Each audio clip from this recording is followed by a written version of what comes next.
যার সম্বন্ধে আলোচনার জন্য দাঁড়িয়েছি সেই মহান ব্যক্তিত্ব, বাংলাদেশের স্থপতি, যার ঘোষণা না হলে বাংলাদেশ স্বাধীন হতো না, সেই গণমানুষের নেতা, যার স্বপ্ন বাস্তবায়নের জন্য আমরা ক্ষুদ্র কর্মী এখনো রাজপথে আছি, সেই শহীদ প্রার্থী মুজিবুর রহমান তার ৪৪তম শাহাদত বার্ষিকী উপলক্ষে অনেক জ্ঞানী এবং সিনিয়র নেতৃবৃন্দ রয়েছেন, তারা আলোচনা করবেন।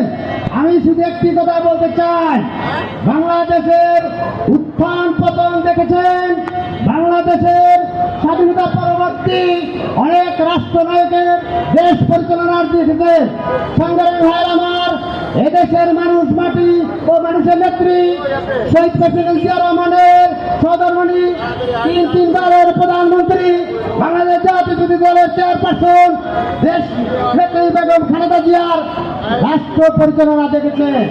সংগ্রামী ভাইয়ের আমার, এক ডাইনি রাষ্ট্র পরিচালনা দেখেছেন 17 বছর। আপনারা রাজপথে থেকেও বহু নেতা কর্মী আপনাদের মাঝ থেকে হারিয়ে গেছে, গুম করেছে, গুলি করে মেরেছে। এই নেত্রী এখন ভারতে বসে যে ষড়যন্ত্র করতেছে, বাংলাদেশের নির্বাচন নিয়ে নির্লক্ষা করতেছে।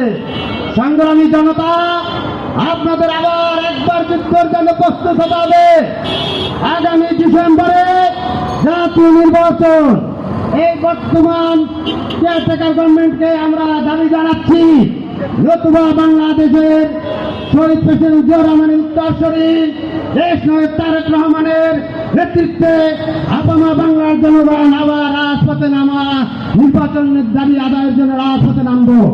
সংগ্রামী ভাই আমার, এখনো আওয়ামী লীগের ওদের এখনো লুটি আছে, বিভিন্ন জায়গায় থেকে ষড়যন্ত্র করতেছে।